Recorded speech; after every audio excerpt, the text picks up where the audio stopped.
वो तारीख 16 अगस्त साल 2018 थी, यानी आज से 5 साल पहले, जब हमने अटल बिहारी वाजपेयी साहब, जो हमारे देश के पूर्व प्रधानमंत्री थे, एक ऐसे नेता जिन्हें उनकी पार्टी और उनकी पार्टी से बाहर संपूर्ण विपक्ष से जिंदगी भर प्यार मिला, जो अपने तेज तर्रार भाषणों और भाषणों के बीच में जो उनके लंबे लंबे पॉजेस होते थे, उसके लिए जाने जाते थे, हमने उन्हें खो दिया था। 5 साल का वक्त गुजर चुका है, लेकिन अटल जैसा फिर कोई आया नहीं और अटल कोई बन भी नहीं पाएगा। इसलिए हमें लगा कि अब उन्हें याद करते हैं, उस माहिर राजनेता को, जो एक संवेदनशील कवि था, जिसके व्यक्तित्व में वो तमाम खूबियां थी जिसने दुनिया को मुरीद बना दिया। चाहे पाकिस्तान में जाकर उस महिला पत्रकार से कश्मीर मांगने वाली बात पर पूरे पाकिस्तान को मांगना हो, या ये कहना कि मैं टायर्ड हूं, रिटायर्ड नहीं, या फिर ये कह देना कि जी मैंने शादी नहीं की है लेकिन मैं कुंवारा नहीं हूं।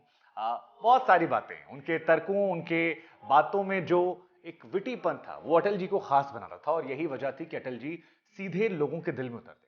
आज कई साल बाद भी हम उनको याद करते हैं, और उनकी तमाम कविताएं हैं जो सोशल मीडिया के माध्यम से आप देखते हैं, सुनते हैं, पढ़ते हैं, जानते हैं। हमें लगा कि क्यों ना आज उन्हें याद करते हुए उनके व्यक्तित्व के बारे में आपको बताया जाए, उनसे जुड़े कुछ किस्से, कहानियां आपको सुनाई जाए, ये बताया जाए कैसे जब एक वोट से सरकार गिर जाती है, उसके बाद अटल जी ने जो भाषण दिया था वो आज नजर आता है। उस दौर में अटल जी ने कहा था कि आज आप हमारा उपहास उड़ा लें, लेकिन एक ऐसा वक्त आएगा जब लोग आपका उपहास उड़ाएंगे, और उस दिन पूरे देश में कमल खिल जाएगा। जब भाजपा का उदय होने लगा तो ये कविता, ये बातें लोगों को याद आई। लोगों ने कहा यार वो भविष्य देखते थे, समझते थे, जानते थे, और अटल जी की कई बातें हैं जो उन्हें लोकप्रिय बनाती है। अटल जी संवेदनशील भी थे। अटल जी उन नेताओं में थे जिन्हें विपक्ष के लोग भी कहते थे कि यार अटल तुम आदमी बढ़िया हो, बस गलत पार्टी।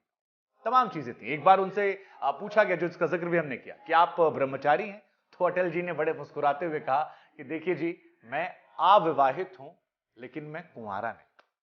इस बयान के पीछे शायद उनकी कोई प्रेम कहानी होगी। दरअसल एक कहानी है राजकुमारी कौल के साथ, उनके संबंधों को लेकर, जिसकी चर्चाएं अक्सर होती हैं।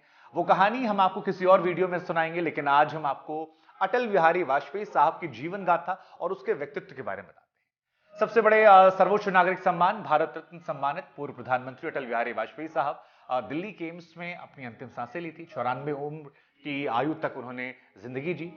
अटल बिहारी की पहचान हमेशा एक मुस्कुराहट रखने वाले व्यक्ति, फौलादी हौसला जिसका था, जिसका अंदाज बेमिसाल था, जिसकी पर्सनैलिटी ऐसी थी कि दिल को छू जाती थी, और उनके करीबी और उनके रिश्तेदार जो थे वो अक्सर उन्हें प्यार से बाप जी के नाम से भी कहते थे। हमें लगा क्यों ना आपको सुनाएं उनके जीवन की कुछ कहानियां जो आपके लिए जानना समझना जरूरी है। अटल बिहारी वाजपेयी साहब का जन्म और जो शिक्षा थी वो 25 दिसंबर साल 1924 को ग्वालियर में एक मध्यम वर्गीय ब्राह्मण परिवार में होती है। अटल बिहारी वाजपेयी साहब के पिताजी का नाम कृष्ण बिहारी वाजपेयी था और उनकी माताजी का नाम कृष्णा देवी था। अटल जी के परिवार की बात की जाए तो अटल जी के दादा जो थे वो श्यामलाल वाजपेयी उत्तर प्रदेश के बटेश्वर से मध्य प्रदेश के ग्वालियर में जाकर बस गए थे, और अटल बिहारी वाजपेयी के पिता कवि और एक स्कूल में टीचर थे। वाजपेयी साहब की जो पढ़ाई हुई थी शुरुआती दौर में, वो सरस्वती शिशु मंदिर और ग्वालियर के विक्टोरिया कॉलेज में हुई थी। अटल जी की खूबसूरती ये थी कि चाहे हिंदी हो, अंग्रेजी हो या संस्कृत हो, अपने स्कूली समय में उन्होंने हर एक विषय में 75% से ज्यादा नंबर हासिल किए थे, जो बताता है कि वो पढ़े लिखे जानकार व्यक्ति थे।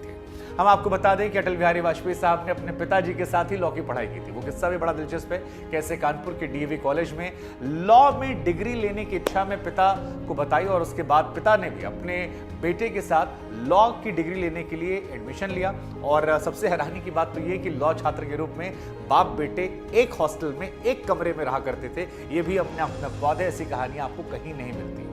राजनीति में अटल बिहारी वाजपेयी साहब जब युवा हुए तो ब्रिटिश शासन के खिलाफ आवाज बुलंद कर दी। साल 1942 में अगस्त में भारत छोड़ो आंदोलन के दौरान अटल बिहारी वाजपेयी 30 दिनों के लिए जेल भी गए थे, और कहा जाता है कि यहीं से उनकी सियासी पारी का आगाज हो गया था। 1942 से लेकर 45 तक अटल बिहारी वाजपेयी लगातार भारत जोड़ो आंदोलन से जुड़े रहे। कॉलेज से निकलने के बाद आरएसएस की मैगजीन से जुड़ गए, और वहीं पर उन्होंने आरएसएस की सदस्यता ले ली। साल 1968 में वो जनसंघ के अध्यक्ष बनते हैं, और 1951 में वो जनसंघ से जुड़े हुए थे। अपने खास अंदाज और नेतृत्व क्षमता की वजह से अटल बिहारी वाजपेयी साहब 1951 में जब ज्वाइन करते हैं, उसके बाद धीरे धीरे जनसंघ का चेहरा बन जाते हैं और बाद में जब पंडित दीनदयाल उपाध्याय साहब की मृत्यु होती है तो जनसंघ की जिम्मेदारी जो है वो अटल बिहारी वाजपेयी साहब के युवा कंधों पर आती है। 1968 यानी 1968 में इसके अध्यक्ष बनते हैं। वाजपेयी साहब श्यामा प्रसाद मुखर्जी, पंडित दीनदयाल उपाध्याय के बेहद करीबी थे और न सिर्फ इनके बल्कि पंडित नेहरू ने भी एक दौर में उनसे कह दिया था कि ये लड़का जो है ये एक दिन भारत का प्रधानमंत्री बनेगा। पूर्व प्रधानमंत्री जवाहरलाल नेहरू की तरफ से जो कहा गया, इसका कोट अक्सर सुनाई पड़ता है। एक बार तो लालू यादव ने भी कह दिया था कि नेहरू साहब ने एक बार आपसे कहा था, आप तो कुर्सी छोड़ ही नहीं रहे हैं, 3-3 बार आप बन गए। लेकिन पंडित नेहरू ने जो उस दौर में बात कही थी वो बात सच हुई। अटल बिहारी वाजपेयी साहब की शख्सियत में एक खूबी थी कि दुश्मन जो था वो भी मित्र बन जाता था। अपोजिशन के लोग जो थे वो हमेशा उन्हें पसंद करते थे। और एक बार तो मनमोहन सिंह साहब ने राज्यसभा में एक भाषण के दौरान भारतीय राजनीति का अटल बिहारी वाजपेयी को भीष्म पितामह कह दिया था। 1957 में अटल बिहारी ने पहला चुनाव जीता, 57 में चुनाव लड़ा, जीते। इसके बाद जिंदगी में पीछे मुड़कर नहीं देखा। 57 से लेकर 2009 के बीच में बार बार वो संसद पहुंचते रहे। अटल बिहारी वाजपेयी साहब की खासियत थी कि वो पहले ऐसे गैर कांग्रेसी सरकार का नेतृत्व करने वाले प्रधानमंत्री थे जिन्होंने 5 साल कार्यकाल पूरा किया। साल 1998 से लेकर 2004 के बीच में कार्यभार संभाला। 1996 में पहली बार वो प्रधानमंत्री बने और करीबन 4 दशक तक विपक्ष की राजनीति करने के बाद जब 1996 में वो बने और 13 दिन के अंदर उनकी सरकार गिर गई तो उन्होंने कहा था कि हम रातों रात कुकुरमुत्ते की तरह नहीं उठे हैं, इसके पीछे लंबा संघर्ष है, हम फिर लौटेंगे। 1998 में एक बार फिर लौटते हैं और लेकिन इस बार उनकी सरकार 13 दिन की जगह 13 महीने चलती है, फिर सरकार गिर जाती है। लेकिन फिर 99 में अटल बिहारी वाजपेयी साहब एक बार प्रधानमंत्री बनते हैं और इस बार एक गठबंधन बनता है जिसका नाम होता है राष्ट्रीय जनतांत्रिक गठबंधन और कई क्षेत्रीय दल शामिल थे। दरअसल ये पहला मौका था जब अटल जी के नेतृत्व में एनडीए गठबंधन ने 5 साल का कार्यकाल पूरा किया और तब से लेकर आज तक एनडीए है। यूपीए बदल गया लेकिन एनडीए आज भी मौजूद है। वाजपेयी ने संयुक्त राष्ट्र में एक दौर में हिंदी में भाषण दिया था, उसकी चर्चा करना भी जरूरी क्योंकि 1977 में जनता पार्टी सरकार में विदेश मंत्री बनाए जाते हैं। उस वक्त जब वो संयुक्त राष्ट्र संघ में जाते हैं तो वहां पर एक हिंदी में भाषण देते हैं और वो पहले प्रधानमंत्री भी थे जिन्होंने संयुक्त राष्ट्र में हिंदी में भाषण देने का फैसला किया था, जो हिंदी से उनके मुंह को दर्शाता है।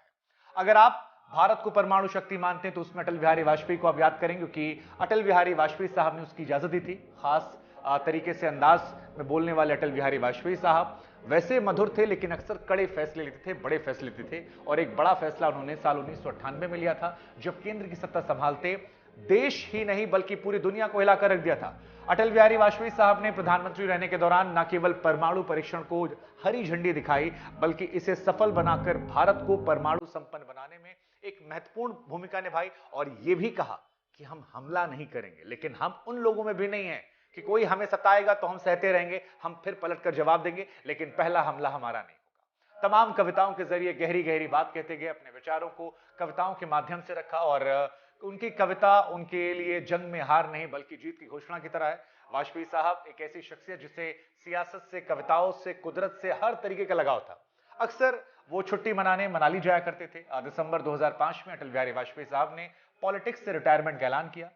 चुनाव 2004 में वो हारते हैं। उसके बाद उनका स्टेटमेंट भी काफी वायरल हुआ था जहां पर कहा था कि टायर्ड हूं पर रिटायर्ड नहीं। अटल बिहारी वाजपेयी साहब आम शब्दों में कहें तो एक ऐसी शख्सियत हैं जिसे इधर वाले, उधर वाले या किधर भी वाले सब पसंद करते थे। आज भी दौर में जब किसी को पैमाना तय करना होता है तो पैमाना अटल बिहारी वाजपेयी के नाम से कहता है। जब संसद में उच्च कोटि के भाषण की बात होती है तो वो अटल बिहारी वाजपेयी को पैमाना कहता है। न सिर्फ अटल बिहारी वाजपेयी ने अपने लिए एक पैमाना रखा बल्कि नई जनरेशन के नेताओं को भी तराशा और उन्हीं के सिखाए हुए तमाम नेता आगे चलकर बीजेपी में बहुत बड़े बड़े नेता बने। तो एक ट्रू लीडरशिप की क्वालिटी जो है वो भी अटल बिहारी वाजपेयी ने दर्शाई, दिखाई, समझाई, बताई। अटल बिहारी वाजपेयी के जाने के बाद आज भी यह सवाल है कि भारतीय राजनीति में कोई अटल बिहारी वाजपेयी क्यों नहीं बन पाए, क्योंकि आज के दौर में जब संसद में हंगामा होता है, नेताओं पर आरोप लगते हैं, सत्ता पक्ष विपक्ष एक दूसरे को दबाने की बात करते हैं, तब हमें अटल बिहारी वाजपेयी याद आते हैं जिन्होंने सबको साथ लेकर चलने की कोशिश की, जिन्होंने एक दौर में प्रधानमंत्री नरेंद्र मोदी को भी टोका और यह कहा राजधर्म का पालन कीजिए। प्रधानमंत्री ने भी कहा हम कर रहे हैं, लेकिन वो जो अपने नेताओं को भी सार्वजनिक टोक दे, वो जिसकी सार्वजनिक तारीफ गैर कर दें, ये सारी शख्सियत सिर्फ एक इंसान में आती है। और इसीलिए बार बार हम कह रहे हैं कि अटल जैसा ना कोई था, ना कोई हुआ और ना कोई दूर दूर तक, कम से कम इस दौर में भारतीय राजनीति में नजर आता है। हमारी तरफ से अटल बिहारी वाजपेयी साहब जहां भी हैं, ईश्वर उनकी आत्मा को शांति दे, अपने चरणों में स्थान दे। और हम चाहते हैं कि अटल बिहारी वाजपेयी साहब को आप भी सुने, समझे, पढ़े जाने, ताकि उनकी कुछ बातों को अपने अंदर अमल कर उस अटल गाथा को चरितार्थ करें। न्यूज़ बुक में फिलहाल इतना ही। देश और दुनिया की तमाम खबरों के लिए बने रहिए हमारे साथ।